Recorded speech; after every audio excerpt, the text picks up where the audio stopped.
حضرت شیخ عبد القادر جیلانی رحمۃ اللہ علیہ غنیۃ الطالبین میں لکھتے ہیں، جس کا مفہوم یہ ہے کہ صحبت سے پہلے عورت سے ملاعبت کر کے اسے تیار کرے اور اپنی خواہش پوری ہو جانے کے بعد لاپرواہی کا مظاہرہ کرتے ہوئے فوراً ہی عورت سے الگ نہ ہو جائے، بلکہ عورت کی خواہش پوری ہونے تک کا انتظار کرے، ورنہ عورت کو مکمل تسلی نہیں ہوتی اور یہ چیز بعد میں نفرت، کدورت اور جدائی کا سبب بن سکتی ہے۔ صحبت کے آداب میں سے یہ بھی ہے کہ ایسے وقت میں قبلہ کی طرف منہ نہ کرے، پردے کی حتی الامکان رعایت کرے، بالکل برہنہ ہو جانا مناسب نہیں ہے۔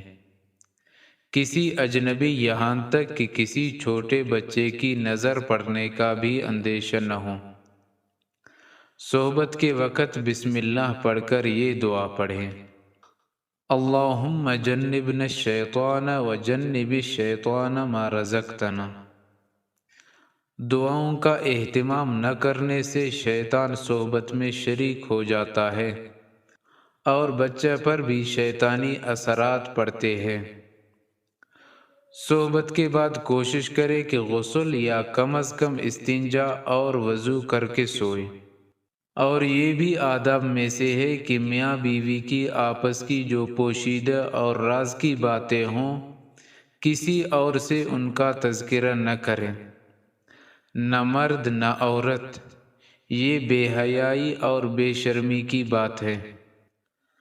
حضرت شیخ الحدیث مولانا محمد زکریا صاحب رحمۃ اللہ علیہ نے شرح شمائل میں لکھا ہے کہ نماز کے اوقات میں اپنی بیوی سے ہم بستری کرنا اولاد کے نافرمان ہونے کا سبب ہے۔ چنانچہ مرد کا ایسے وقت میں ہم بستر ہونا جس سے جماعت فوت ہو جائے، یہ اولاد کے نافرمان ہونے کا سبب بن سکتا ہے۔ اس لیے نماز کے اوقات میں بھی ہم بستری کرنے سے احتراز کرنا چاہیے۔